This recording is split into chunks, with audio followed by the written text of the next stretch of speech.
comprehensions, today we are having Dr. Payel along with a round of applause for him. He presently serves as a professor in Payel University and is also a career facilitator, a self-help guru and a renowned educationist. He had additionally received recognition and awards from the Government of India and from the Government of Gujarat and from various national and international. I would like to request our dearest principal ma'am to welcome sir. अच्छा, आप में से कितने लोग ऐसे बैठे हो जिन्होंने कितना भी मेहनत करने के बाद एग्जाम के दिन ही पढ़ा तो भूल जाते हैं? यस, और करोड़ नहीं है तो पहुंचेगा कैसे? पहुंचेगा कब? जब ब्लड बनेगा। तो ब्लड बनता किससे? मैगी खाने से, पास्ता खाने से, पानी पूरी खाने से, घुघरा पटाखा खाने से, मोमोज खाने से, पाव भाजी खाने से, वड़ा पाव खाने से, बर्फ का गोला खाने से, है कि नहीं? तो पहुंचेगा क्या? याद नहीं रहता। भाई खाओ 2 मिनट की मैगी, अब 2 मिनट की मैगी खाओगे तो 2 मिनट की मेमोरी भी बनेगी। And therefore I have kept a photograph. You are what you, आप वही हो जो आप जो खाओगे वही। If you want to excel your memory power, if you want to develop expertise, if you want to be virtuoso, if you want to be adept, you have to build better food habit. हमेशा कुछ नया ढूंढने की कोशिश है science, and this is the demand of the hour. आप स्त्री 2 देख करके खुश हो, जिसमें भूत देख कर हंसी आ रही थी, because innovation ऐसे हैं जो 6, 7, 8 तीनों स्टैंडर्ड पास है। अगर आपने स्टैंडर्ड 6, 7, 8 तीनों पास किया है तो कसम योगी मोदी की आपको 2 करोड़ रुपए कमाने का तरीका बताऊंगा। There is small places, so we can interpret that if we use our brain more and more, it will be keen and sharp and sharp. Use round of applause. मुझे भगवान बोले कि आपको क्या बनना है, मुझे ये बनना है। डॉक्टर सुब्रमण्यम जयशंकर, ये आदमी महीने में 2 लाइन बोलता है और बाकी के 29 डेज पूरी दुनिया समझने की कोशिश करती है कि बंदा कैसे है। चाहे कैट हो, चाहे बैंकिंग हो, चाहे रेलवे हो, you talk about the exams, all exams you can crack, you are qualified, your teachers have taught you properly and you are equipped with हर एक सब्जेक्ट जो जितना लिख कर पढ़ेगा लिखने की practice. And henceforth, before I conclude, dear friends, अपने पास एक ही काम है, अच्छा खाओ, उसको अच्छे से बचाने। Vian, come along with me. Your mom is not here na today, so I'll just drop you. Come. You stay on the first floor na? Yeah. Okay, come along with me. কে bell বাজালো? এই সময় কে আসবে? আচ্ছা, এটা দিয়ে গেল? দে। এগুলো গোছাবে। কোনগুলো মাম্মা? টিভির কাজটা তো? হ্যাঁ, আমি পরিষ্কার করে নিয়েছি। তুই যদি গোছাস তো গোছা, দেখ ওইগুলো সব ভেতরে রেখেছি। না, আমি বার করে একটা করে, তাহলে এখনই একেবারে হাতে হাতে গুছিয়ে নেবো মাম্মা। ঠিক আছে। দিদি কোথায় মাম্মা? ও কিন্তু ডাকতে বলেছিল কাকে? তোকে, যখন ওটা গোছাবি বলেছিলাম না তোকে ডাকতে? কেন? দুজন মিলে করো। ডাকবো? এ মা মিমু, তুই ভীষণ দুষ্টু হয়েছিস রে। দাঁড়া, ওকে ডাকছি। আসছি। বাবা, আজকে একবারে সাড়া দিয়ে দিলি যে। মামা একটু বনুকে হেল্প কর না মা। ভাঙি, এটা ভেঙে গেছে। দাঁড়া, ঠিক আছে, ও আমি ফেলে দিই। ছিল এটা। ওটা অ্যাকচুয়ালি কিছুটা ভাঙাই ছিল। না না না না, কিন্তু ভাঙা ছিল, বাট স্টিল জোড়া ছিল একটু।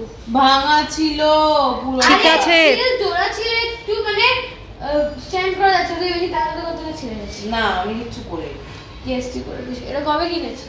এগুলো কিনিনি মামা, এগুলো অনেক আগে পেয়েছিলাম, সেগুলোই রাখা ছিল সব, এবার নিয়ে এসেছি। আর আমি এটা ভেঙে দিয়েছি। ও ঠিক আছে, কিছু হবে না। ওটা একটু অবশ্য ভাঙা ভাঙাই ছিল মাম্মা। ভাঙা ছিল, আমি আরো ভেঙে দিয়েছি। ঠিক আছে, ছাড়, ফেভিকুইক দিয়ে লাগিয়ে নেবো। কাজ নষ্ট। এই তো। মাম্মা ওগুলোকে একটু সরিয়ে সরিয়ে রাখ, আমি জায়গাটা গুছিয়ে রাখছি। আমি এটা কি সিঙ্গেল নিতে পারি? সিঙ্গেল তোমার নেওয়ার ইচ্ছা?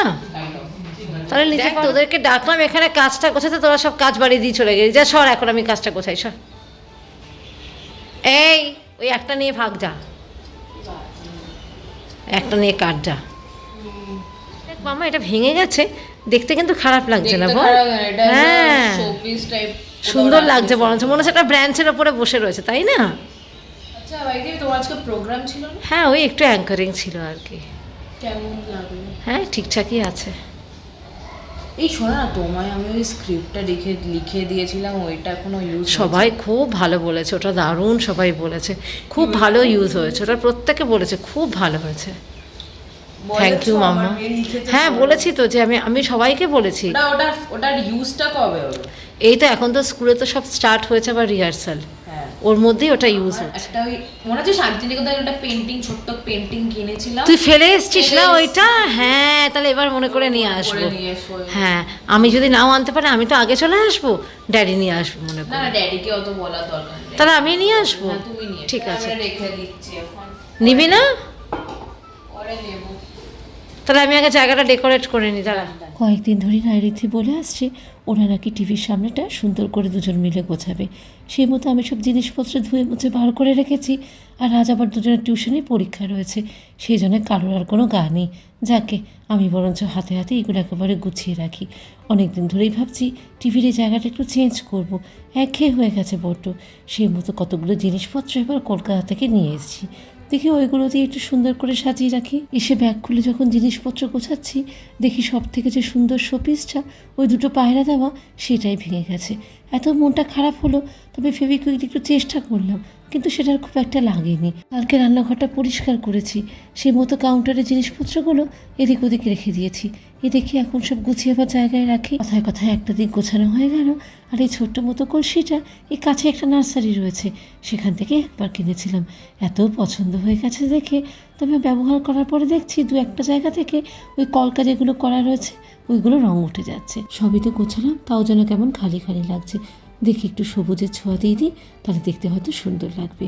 এই ছোট্ট মতো গাছপালা যেগুলো দেখছো, ওগুলো অনেক আগেই কিনেছিলাম। সেসবগুলো ডিবানেই রাখা থাকে। ওই এখন কাছাকাছি ছিল তো, বের করে এখানে গুছিয়ে রাখলাম। তবে যা ধুলো পড়ে যায়, এই দেখো না, দুদিন ছাড়াই মুছতে হবে। কালকে মুছে সব কিছু পরিষ্কার করেছি, এই আজকেই আবার দেখো একটুখানি ধুলো দেখতে পাচ্ছি। ওই এখন হাতে হাতে একটু মুছে নিলাম, আবার দেখি দুদিন পরে সে একটা নিয়ে দৌড়াদৌড়ি করতে হবে। অবশ্যই কিন্তু কমেন্টের মাধ্যমে জানাবে এই টিভি ইউনিটটা সাজানোর পরে এখন কেমন লাগছে দেখতে। এবার চলো ডাইনিং টেবিলটাও একটু গুছিয়ে নিই। অনেক দিন ধরে এগুলো একই রকম পড়ে রয়েছে, একটু বদলালে পরে যেন বাড়িঘরটাও সুন্দর লাগে দেখতে। এই ঝুড়িটা এবার শান্তিনিকেতন থেকে কিনে নিয়ে এসেছি। আর এই ফ্লাওয়ার ভাসটা তোমরা হয়তো শুনলে পরে হাসবে, এটা আমার বিয়েতে পাওয়া, কত বছর আগের। সেই থেকে যত্ন করে ধুয়ে মুছে তুলেই রাখি। ওই মাঝে মাঝে ব্যবহার করি, তারপর আবার গুছিয়ে রেখে দিই। আর এই ব্লসম ফুলগুলো এত সুন্দর দেখতে লাগছে, ওই ফ্লাওয়ার ভাসটার সঙ্গে খুব সুন্দর ম্যাচিং হয়ে গেছে। বাকি জিনিসগুলো বা জায়গায় তুলে রেখে আসি। ওইদিকে আবার খাতাপত্র চেকিং করতে বসতে হবে, যদিও বা একটা সেকশনের খাতা হয়ে গেছে, এখনও 4টে বান্ডিল পড়ে রয়েছে জানো। ওইদিকে ডিমার্ট থেকেও জিনিসপত্রগুলো দিয়ে গেছে, সেগুলো এক এক করে জায়গায় গুছিয়ে রাখবো। এবার এই এক প্যাকেট আগেই দিয়ে গেছে, আরেক দফায় এখন দিয়ে গেল, সেটা দরজার বাইরে রেখে দিয়েছি। এখন আগে নিয়ে আসি, চলো একবারেই দুটো হাতে হাতে গুছিয়ে তুলে রেখে দেবো। বাড়ি যাবার আগে মোটামুটি মালপত্র সব শেষ হয়ে গেছিলো। ওই টুকটাক যা কিছু লাগছিল নিচের মুদিখানার দোকান থেকে নিয়ে আসছিলাম। আর এখন তো পুরোপুরি লাগবে, সেই মতো এবার মাসের বাজারটা একটু বেশিই হয়েছে। আগে এই সর্ষের তেলের 2টো প্যাকেট নিচের দোকান থেকে নিয়ে এসেছি। এই এখন একটা জার আনলাম। ওডোনিলটা লিখে দিয়েছিলাম, তবে এবার দেখছি সব ওই স্যাশেগুলো দিয়েছে। 2টো স্যাশে দিয়েছে সাইট্রাস ফ্লেভারের, আর একটা দিয়েছে ল্যাভেন্ডারের। বাথরুমে একটু না দিয়ে রাখলে পরে যেন কেমন লাগে। ওইদিকে দেখি আর কে দিয়েছে। 2-3টে সানফ্লাওয়ারের প্যাকেট আনিয়েছি। আর এবার সব ডালই মোটামুটি লাগবে। ওই মটর ডালটাই শুধু রয়েছে, তাও তো সেটা একটুখানি কলকাতা থেকে নিয়ে এসেছিলাম। বাকি মুসুর ডাল, মুগ ডাল, ছোলার ডাল সবই একটা করে প্যাকেট আনিয়েছি। গত মাসে ওটসটাও শেষ হয়ে গেছিলো, সেই মতো এবার একেবারে 2 প্যাকেট আনিয়ে নিলাম। আর এই শীত শীতকাল পড়া মানে আমাদের সব ওটস খাওয়া শুরু হলো। সকালবেলা অবশ্য মাঝে সাঝে আমি স্কুলে খেয়ে যাই, আর রীতি তো প্রত্যেক দিন রাত্রিবেলায় ওটাই ওর ডিনার হয়ে যায়। একটু কলা দিয়ে দুধ দিয়ে আর যদি একটু হয়তো চকলেট থাকে তাই দিয়ে মিশিয়ে ওই ওটসটা ওকে দিয়ে দিই। এখানে টুকটাক বাচ্চাদের বিস্কিট আর তার সঙ্গে একটা ওয়েফারের প্যাকেট আর একটা ব্রিটানিয়া মারি, এটা না হলে যেন চা খাওয়া যাবে না। আজকে বেশ অনেকগুলো বাউলি লিখে দিয়েছিলাম, এগুলো থাকলে পরে কি চলতে ফিরতে বাচ্চারাও একটু খায়, আর মাঝে সাঝে ক্রোসেগুলো আমিও স্কুলে টিফিন নিয়ে যাই। আর এইগুলো তো হরেক রকম ফ্লেভারেরই হয়, সেই মতো কিন্তু খেতে ভালোই লাগে। এই প্লাস্টিকগুলো জমিয়ে রেখে দিই, ওই মাঝে মাঝে যখন ট্রাশ ব্যাগগুলো শেষ হয়ে যায় এইগুলো দিয়ে কাজ চালাই। এই এক এক করে জিনিসগুলো এবার জায়গায় গুছিয়ে তুলে রাখি। এই করতে করতেই বিকেল 5টা, 5:15 বেজে গেল। আজকে আর শোয়া হবে না, আর শীতের বেলা তো একদম ছোট্ট, যেন 3:30, 4টে বাজলেই যেন সে দিন ঢলতে থাকে, রোদটা একদম পড়ে যায়। তাও তো আমাদের এখানে সন্ধে হয় তখন প্রায় 6:30, 7টা মতো। আর কলকাতায় যখন গেছিলাম সে তো বিকেল 5টাতেই অন্ধকার। সে দেখে তো রায়রিথি পুরো অবাক। প্রায় এখন সন্ধ্যে 6টা মতো বাজে। একেবারে ভাবলাম চাটা খেয়ে কাজটা গুছিয়ে নিই। সামান্য কিছু সবজি আর একটু চিকেনের টুকরো দিয়ে রাত্রিবেলা চলে হালকা পাতলা করে চিকেন স্টু বানিয়ে নিচ্ছি। কড়াইতে পরিমাণ মতো সাদা তেল দিয়েছি আর তার মধ্যে 1 টুকরো মাখন, বেশ খানিকটা রসুন থেতো করে নিয়েছিলাম। একটু ভাজা হয়ে গেলে পরে এবার সব সবজিগুলো দিয়ে খানিকক্ষণ সাঁতলে নেব। এই চিকেন স্টুটা করতে তো খুব বেশিক্ষণ সময় লাগে না, আর মশলাপাতিরও সেরকম ব্যাপার নেই। ওই খানিকটা হলুদ গুঁড়ো, একটু কাশ্মীরি লঙ্কার গুঁড়ো আর সামান্য কিছুটা গোলমরিচ এই দিয়ে একটু ভালো করে কষিয়ে নিয়ে পরে খানিকটা জল দেবো। তবে আজকে জলটার বদলে ভাবছি দুধ দিয়ে করব। আগে অবশ্য একদিন করেছিলাম, খেতে তো দারুণ হয়েছিল। তবে আমার মা যে চিকেন স্টুটা করে সেটা ওই মশলাপাতি সব কিছু একসঙ্গে দিয়ে প্রেশারে বসিয়ে দেয়। আমার এই কড়াইটা হতে এত সুবিধা হয়েছে, এখানে একটু চাপা দিয়ে রেখে দিলে পরে সেদ্ধ হয়ে যায়। আর চিকেন তো সে একটু নাড়াচাড়া করলে পরেই নরম হয়ে যায়। এদিকটা মোটামুটি হয়েও গেছে, এই খানিকটা জল দিলাম, একটু ফুটে গেলে পরেই দুধটা এবার দিয়ে দেবো। রায়রিথি যে স্টুটা খেতে কী ভালোবাসে, ওই ওদের জন্যই আরও করা আর কি। হিরক তো এই মুহূর্তে এইসব তেল ঝাল কিছু খাবারই খাচ্ছে না, ওর শুধু ওই সেদ্ধ করা বয়েলড ফুড। আন্দাজ মতো নুন আর চিনি দিয়ে দিলাম। এবার একটু ভালো করে ফুটে উঠলে পরে সবজিগুলো সব সেদ্ধ হয়ে যাবে। খানিকক্ষণ চাপা দিয়ে রেখে দিই। 2 দিন ধরে এখানেও যেন একটা হালকা শীতের আমেজ পড়ে গেছে। ওই বারান্দাটা দিয়ে এত হাওয়া আসে, মনে হয় যেন সারাদিন দরজা জানলাটা বন্ধ করে রাখতে পারলেই ভালো, কিন্তু সে কি আর হয়। ঘরে একটু আলো বাতাস না এলে কেমন লাগে। ওই আমি স্কুল থেকে ফিরে খাওয়া দাওয়া করার পরে চারিদিকে দরজা জানলা সব বন্ধ করে দিচ্ছি এখন। আজকে রাত্রিবেলায় ভাবছি রাইটি থেকে এই গরম গরম চিকেন স্টু দিয়ে কটা পাউরুটি সেঁকে দিয়ে দেবো। আর তোমরা তো জানোই যে আমার খানিকটা ভাত না হলে পরে চলে না, ওই এটা দিয়ে 2টো ভাত খেয়ে নেবো। আর হিরকের তো এখন সব কিছুই আলাদা। তবে দেখা যাক এখন কে কিসে রাজি হয়। প্রায় সন্ধ্যে 7:30, 7:45 মতো বাজে। একটু খানিকক্ষণ বারান্দায় গিয়ে দাঁড়াই। তবে যা ঠান্ডা হাওয়া দিচ্ছে, এই দেখো আমাদের শহরের ভিউটা। দিওয়ালির সময় তো সবাই টুনি বাল্ব দিয়ে বাড়িঘরটা সাজিয়েছিল, এগুলোই এখন সেই নিউ ইয়ার অবধি রয়ে যাবে।